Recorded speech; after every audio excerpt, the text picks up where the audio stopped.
Moments of inspiration mixed with time to network, IBJ Media Events has you covered. From industry deep dives to awards celebrating Indiana's top leaders, see what's coming up and reserve your seat at ibj.com/RSVP. When what worked stops working, I point purpose-driven leaders to Prolific, the growth firm. They turn plans into results with full-service marketing and strategy, focused on outcomes, not vanity metrics. Head to prolifichq.com to learn more. How do you define success? I really think it's being able to wake up and do something that you love every single day and being able to invest in other people. I think that is a rich life, and I think that is what defines success. Hi, I'm Dave Neff, host of Talent Scout. On this show, we shine a light on Indiana's next generation of leaders who are making a difference in business, community, and civic life. These are real conversations about purpose, mentorship, and building a future that matters. Join me as we invest in leadership that lasts. I'm thrilled to have my guest today, Emily Poff. Hello. Emily and I actually were colleagues several years ago at Prolific, and recently, she received a promotion to Vice President of Operations. Congratulations. Thank you. But thrilled to have you on the show. I've always respected you when we worked together, and now it's been a few years. And as you know, the thesis of this show to kind of shine a spotlight on up and coming leaders that may not be on everyone's radars. I thought you would be a perfect guest. So thanks for being on. Thank you so much. I am honored to be here. Well, let's dive in.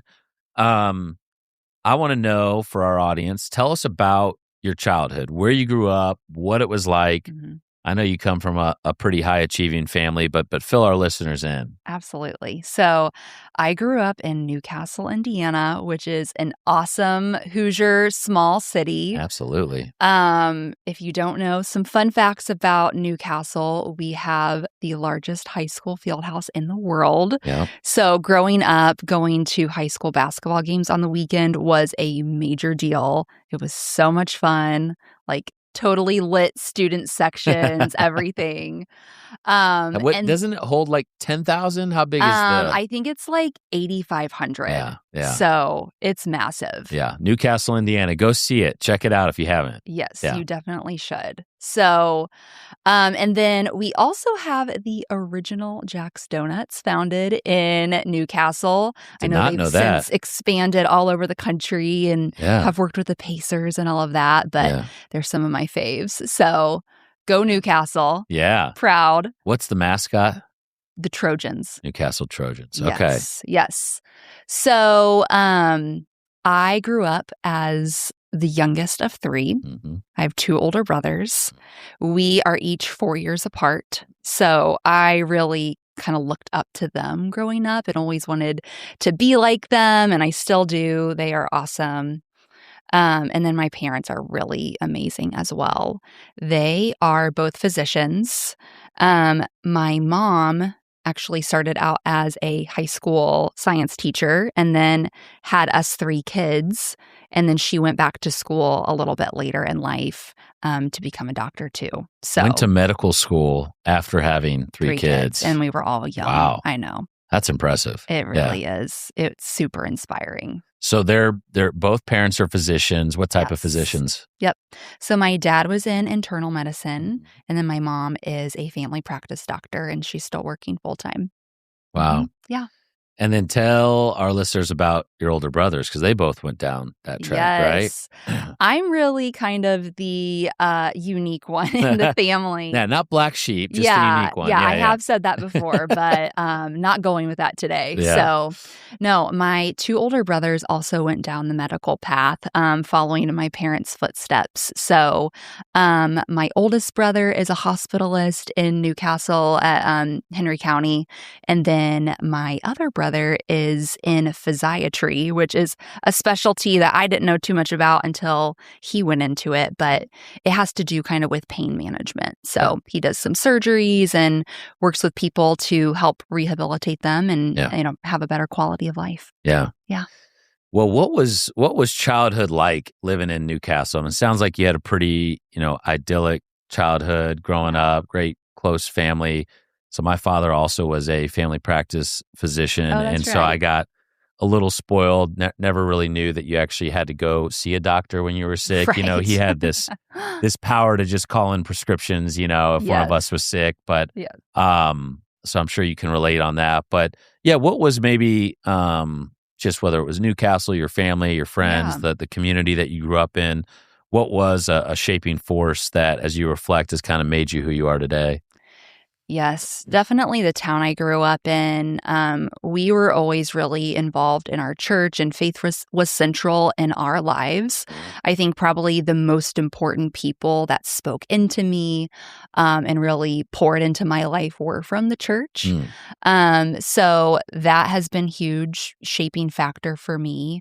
My family and really my parents also really prioritized inviting people into our lives and into our home. I don't really remember many weekends growing up where we didn't have people over. We weren't feeding them dinner or having game nights, or, we went on a lot of trips with our family friends and just were really intentional about creating community. And that's something that has stuck with me, throughout my life and into now, and shaping the values that I have of just caring for other people, investing in them, showing love, showing up for people. So, I mean, that was the best foundation I think that I could have had. That's great.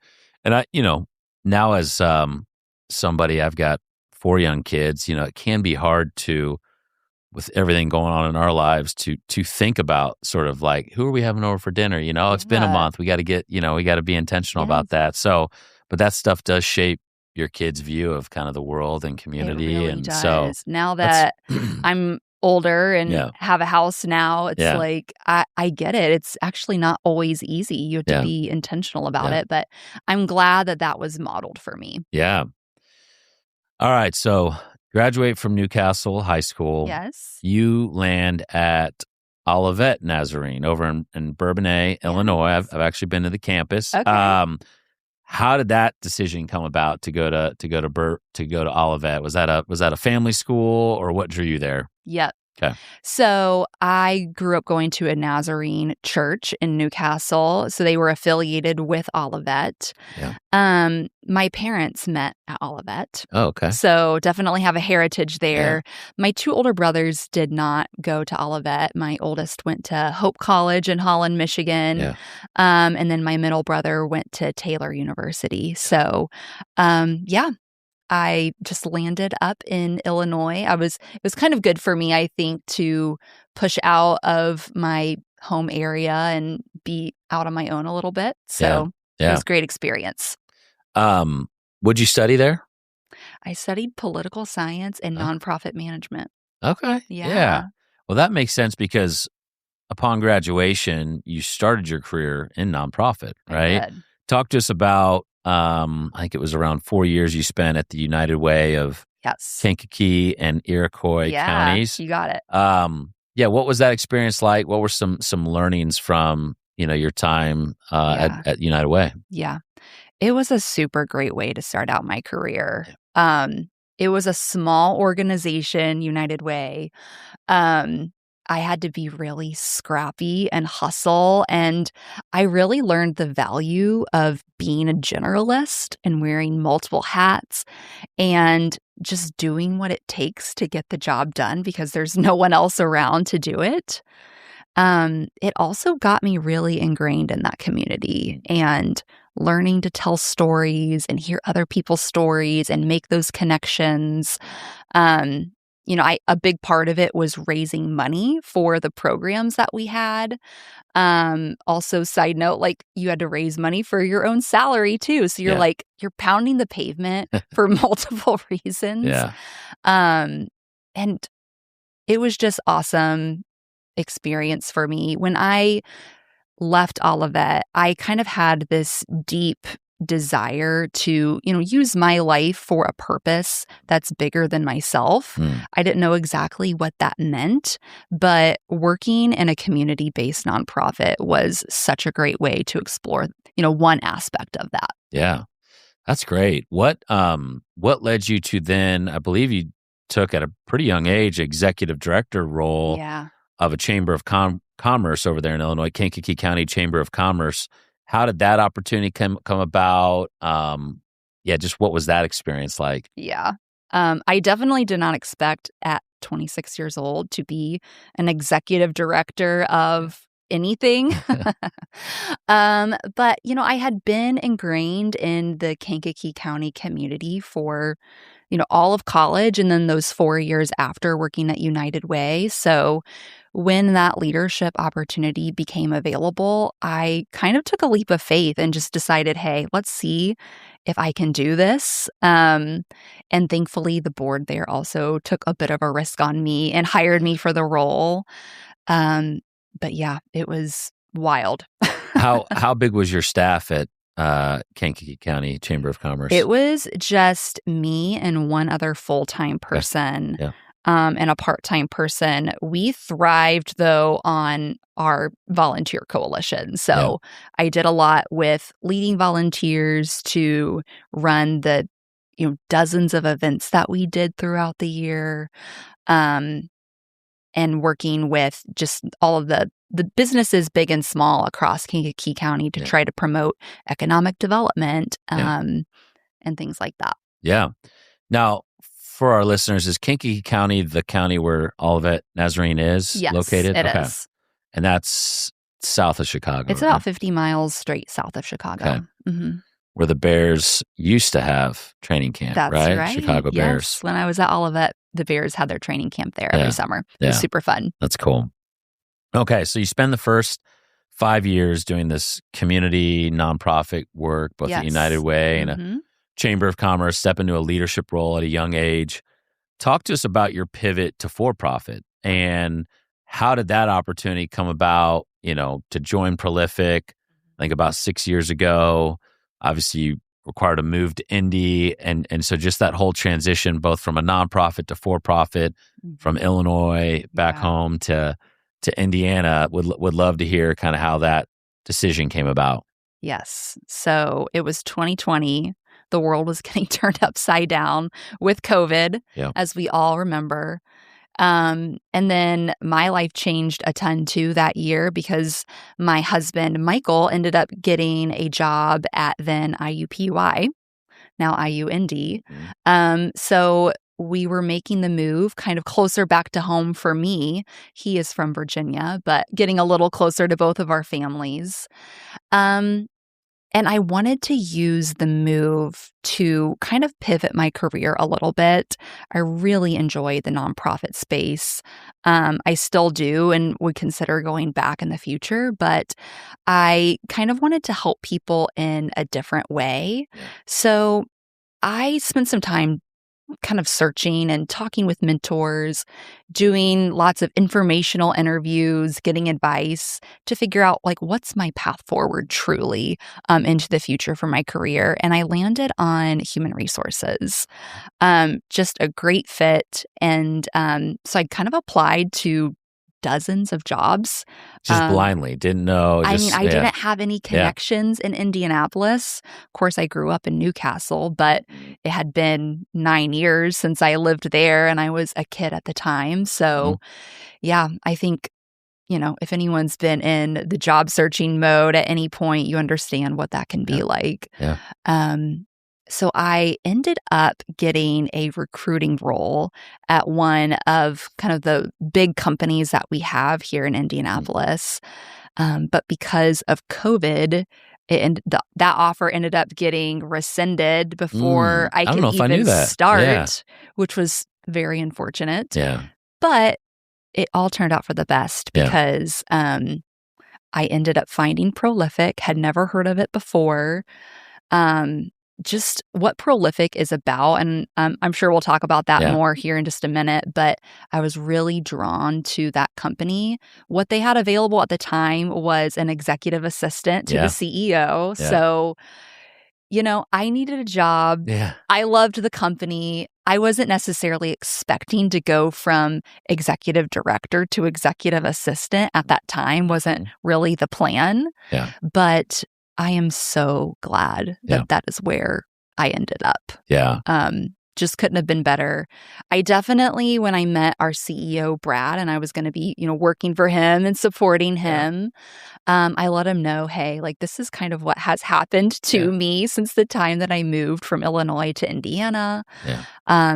My heart and my passion is really in the people and the culture space, and I would love to do that at some point, but I love Prolific and what you guys are about, so let's dive in and let's do this. There's a few different, I feel like, insights there. One being when one door closes, right? This opportunity with a recruiting job at a big company, there's always another one that opens. And I think sometimes, as early career professionals, right, they can get restless and we can, just want to control everything. But to think back that had you taken that role, you may not be ascending at Prolific where you are today. And the fact that you had the humility to not just be puffed up and say, hey, I've been an executive director, like I need to be, you took an EA role, which there's a lot of dignity in EA roles. They're obviously confidants to the CEO, but, on paper, maybe it did look like a step back, right? Right.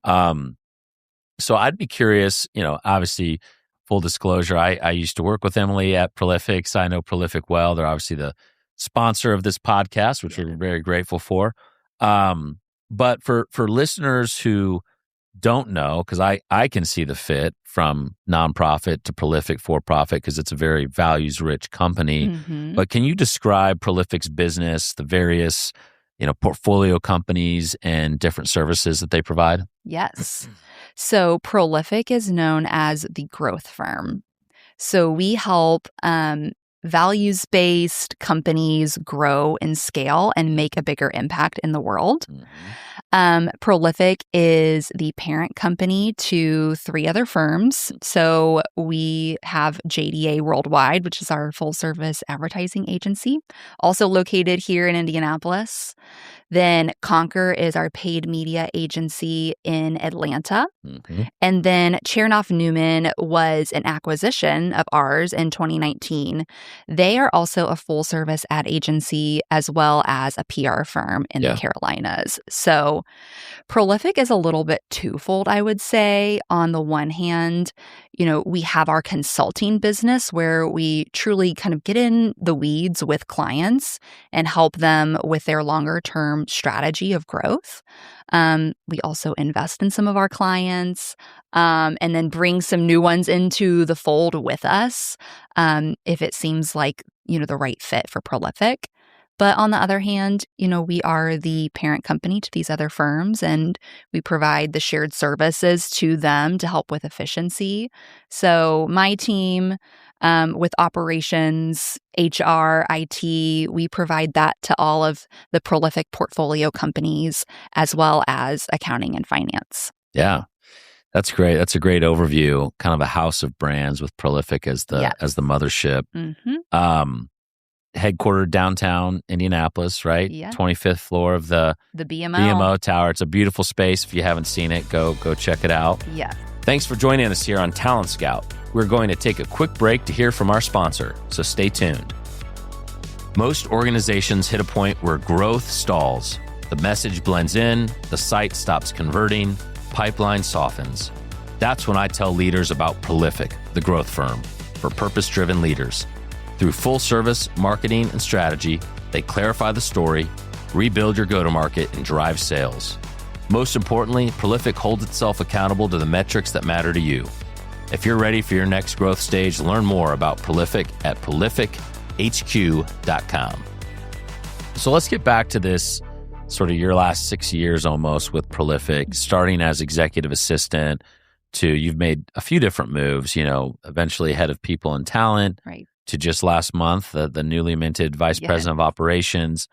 Can you share with us how you've navigated these changes and opportunities? Just as I know there's probably been opportunities to look at things outside, but you've stayed in one place for 6 years, and I think you've been rewarded and have taken on more responsibility over that time. So maybe share a little bit about that experience. Yeah. I mean, it's been an awesome journey, I have to say. Yeah. from starting as Brad's executive assistant, I was in that role for about 10 months. I learned so much during that time, and I now think that being an EA is one of the best roles that you can have at an organization. You get to see kind of everything that goes on, how it fits together, build a lot of trust and rapport with the executive team as well. So I truly think that even though that wasn't the plan from the beginning, that it set me up well for the rest of my journey at Prolific. So 10 months in, it just so happened that our HR director at the time took a new opportunity outside of the firm. So the HR role became open. At that very same time, the company that had rescinded my offer previously reached back out and said, hey, we're approved for the role again, and it's yours if you want it. So come on board. Wow. So very kind of pivotal moment where I told Brad, hey, this is going on. This is where my heart is, and I want to do human resources, but I also love Prolific and what we're about, and I want to be here. So without a blink, without hesitation, he said, no, you're going to go into HR at Prolific, not as the director, of course, right away, but filled into that role as a talent specialist. And my first gig was hiring my replacement as Brad's executive assistant. I really hit the ground running in that role. I know you were at Prolific at the time and were kind of involved too. So we were scaling a ton in those days. I mean, hiring like 20 positions at a time. It was just me hiring for all of these different portfolio companies. I remember you had a whiteboard with all the open roles. Oh my word. I will never forget. So that was such a great lesson for me just to learn and take on more. It was really drinking out of a fire hose, but great experience. Then I joined your team with growth, and then you were our chief growth officer at the time. And you kind of helped me pivot into a little bit more of a leadership role within HR and to be able to hire my first person onto the team, Grace Furbeck. Shout out. Shout out, Grace. We fellow. Yes, we got connected to Grace through OR, which is such an amazing organization. So Grace kind of stepped in and took over some of the recruiting aspects of things so that I could then take on more of the overarching human resources pieces of the company, and just continue to grow from there. And I think I just tried my hardest to do everything that I could, say yes to as much as I could, learn as much as I could, and prove that, I could do this, not only to, Brad and to the company, but also to myself. So then in 2023, I ended up with the head of people and talent role, which was amazing, and built out our people strategy, worked more in the culture side of things, added some really great perks and benefits, worked on, our employer brand and storytelling, some training and development. So I'm really proud of the things that, me and my team built on the people team. As you should be, yeah. Thank you. So that was the journey up through the human resources side. And then, like you have said, I just got promoted to VP of operations. So breaking the news here on Talent Scout podcast. Started in that role January 1st of this year. And I've just kind of added more to the scope of my role. I'm still leading, people, culture, and talent, which will always be my heart. But I'm also have taken on facilities, communications. So I work with our agency JDA to help market Prolific, as well as technology and IT. So I'm learning a lot in that space now too. And I think the role as VP of operations is really more so just like a partner with Brad so that I can take on more of those business ops items as he focuses on growing Prolific and creating new partnerships for us. Yeah, Brad Benbow. I don't know if we've shared his last name yet, but CEO of Prolific, my former boss, an amazing leader, Yes. which I know, so much of career decisions, I think I try to tell young people it's about the who versus the what.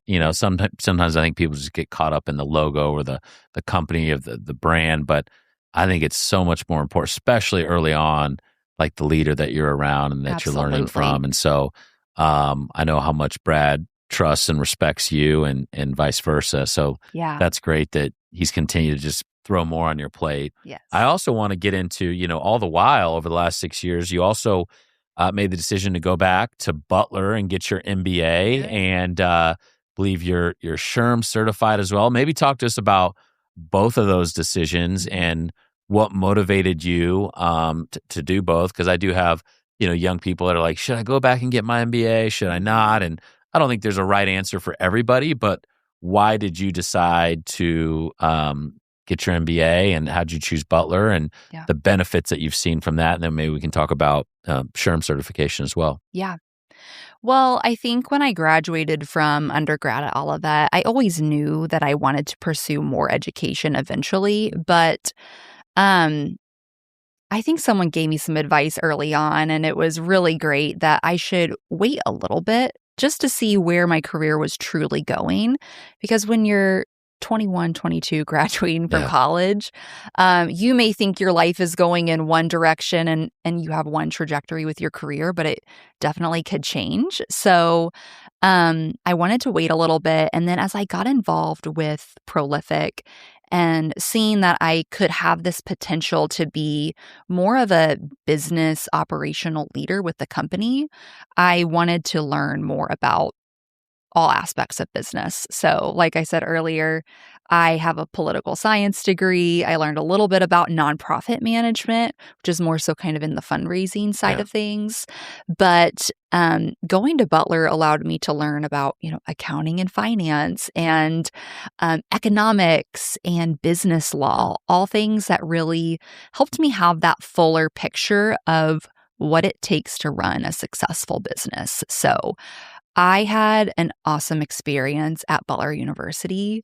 The in-person program there is top-notch. I would highly recommend it to anybody in the local area. They have since really scaled their online program too, so really no matter where you are, there's an option for you. But I met some great people at Butler, had an amazing executive coach there that they provide. So I do not regret it one bit. Yeah.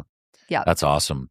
I think I may have even come and did a little speaking gig. Was that on a Saturday? Yes. Something that I remember that when was you so were fun. involved. Yeah, that was great. Saturday seminar series. Yes, that's right. Me and Ryan Elpers from KSM. Right. But talk to us about SHRM. I think if folks are in HR, they're probably familiar with it. But what is it? Why is it a big deal? What goes into getting SHRM certified? Yeah. So SHRM stands for Society of Human Resource Management. And they offer community, they offer education, they offer membership in their association. But kind of, I think the biggest thing that they're known for is their certifications. So it's, at least in HR, it's a really big deal. You have to take this really long test, and people prepare for it for months, if not like a whole year. And it covers all aspects of human resources, whether that's like unions, which I don't really have that in my role, to HR law, to recruiting, to culture. It's almost like the SAT, but for HR. It kind of is. All right. Yes. It's very well-rounded. I think I studied for about 4 months and then took the 4-hour exam in person at a, proctored location. Yeah. And truly, it was an amazing education for me. I went to Butler and it was a business education. Yeah.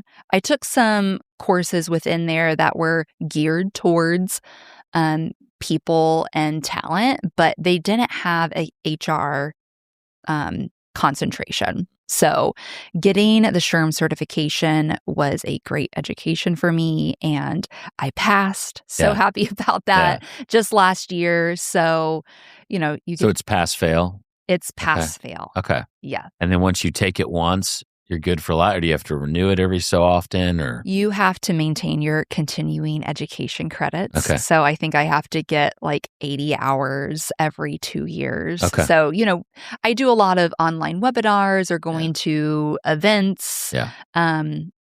Lots of options that you can do that, but it encourages you to stay current on what's going on in the industry. And that way I'm able to bring those things back to Prolific and make sure we're staying on top of it and remaining in compliance and providing the best possible things to our people. That's great. Yeah. Well, as we kind of land the plan, I have some broader questions here, just of people that have influenced you or things that you're involved in the community, some, kind of success-oriented questions for young people. Who was a mentor, maybe somebody outside your family, that really has believed in you and changed your paradigm for what's possible? Yeah. I mean, without question in my mind, it's my boss, Brad Benbow. And I know he's going to be watching this podcast and probably shaking his head and chuckling a little bit at me saying that. But you know him. He is such an incredible leader, so visionary, so positive. And his really growth mindset has changed my mindset for the rest of my career. His can-do thinking of, what more can we do? Any challenges that come our way, it's just not a big deal for him. It's always, no, we can handle this. Yeah. And I don't think that was really how I thought previously. I was a little bit more worried about problems. But the positivity that he brings to each and every situation has been such a breath of fresh air and so inspiring. And his belief in people, and especially in me personally, has been outstanding. Yeah. He likes to refer to himself as our chief empowerment officer, not necessarily our CEO, chief executive officer. And his entire mentality around people and talent is we need to empower people to reach their highest and best potential. And at Prolific, we need to be our people's growth partner. So whether someone is able to kind of achieve their dreams and reach their potential within our organization, we want to make that happen. Or if it's somewhere else, we want to partner with them to go and do those things and make their impact on the world that way. But that open-handedness is inspiring. Yeah. Well, I can totally relate and know that to be true. I mean, this podcast is, living proof. I left Prolific for a unique opportunity 2.5 years ago now, roughly, and the fact that Brad, without hesitation, was like, "Yeah, we're in on supporting Dave in this new venture with IBJ." I mean, he really walks the talk. So, absolutely, I know exactly what you mean. Tell us about, your involvement in this Indianapolis community, whether it's, outside the day job. I know you guys do a lot through Prolific with different charitable partners, but would love to like to shine a light on the different organizations people are involved with outside of work. Yes. Well, I'll say inside of work, Prolific does a lot of generous investments in the community, both with our time and resources. So we have volunteered our entire team with the Villages of Indiana, which is a client of ours in the foster care and adoption space. They are incredible. I love volunteering with them, as well as Shepherd Community Center on the Near East Side of Indy. Have a special place in my heart. They're also involved in the church that I grew up in. So have known about them and been a big fan of them for a long time. My husband and I attend St. Luke's United Methodist Church, and that is a great community as well that we have loved being a part of. But outside of that, we are just big Indy fans. We lived downtown for over 5 years when we moved here from Illinois, and it was the best. We have so much fun going to the Pacers games, the Fever games. We love going to shows over at Old National Center. The festivals that we have here, the farmers markets in the summer, New Fields and all the events that they have. I truly just love being part of the Indianapolis community and being a tourist here as much as I can. Yeah. I will say, Dave, I am a little ashamed to admit that I have not attended the Indy 500 yet. Oh, we'll fix that. Yeah, but, we'll change that. I think I have to now. Yeah, so this is going to be my first year doing that. That's great. Yeah, we'll get you out to maybe the parade, think about the mini marathon. We have a 5K. There's all sorts of fun things. I am considering that. Yes. So it's the 50th year, but no, it's there's nothing like month of May in Indy. So okay, what's your best piece of advice for someone listening that's in their 20s or 30s? Mm-hmm. I get to talk to a lot of people in their 20s and 30s as they're applying for jobs and interviewing at any of our portfolio companies. So I count that as a privilege. I would say really great advice for people younger in their careers, especially if you're kind of searching for your path, is talking to as many people as you can. Mm. I think you have done this a lot throughout your career too, and it just can't be overstated the value that brings. Yeah. I did a lot of informational interviews, like I said earlier in my career, and just asking people questions about their life and how they got to where they are and being curious. But I would also say in your first jobs, saying yes to everything is really important. Yeah. Having a good and positive attitude about all of it is vital. Mm-hmm. Being just fun and happy to be around in your job helps you get noticed and selected for opportunities, and not being afraid to just put yourself out there for something, even if you don't feel like you're qualified or you're ready for it. Yeah. I don't think that I would be kind of in the spot that I am in now if I hadn't done a few things when I was afraid. Yeah. All a great list, and no drama. Don't bring any drama into your people. So important. So many people. It just adds a bunch of unnecessary things, especially in the workplace. So, all right. Before my last question, are there open jobs, open roles that Prolific or portfolio companies are hiring? I want you to give you a shot to get a plug in. Thank you. Yeah. Yes. We do have open positions, which is awesome. Yeah. We, at the Prolific level, we are hiring for a CFO, as well as a senior account manager to work with our CEO, Brad, in those large clients that he brings in. So very good opportunities there. We're also for kind of the younger side of the audience are now hiring for our summer internship program. Great. Which is a great opportunity. Yeah. And then at JDA, our advertising agency, we are hiring for an associate creative director as well as a copywriter. So some good opportunities there as well. Where can folks go if they're interested?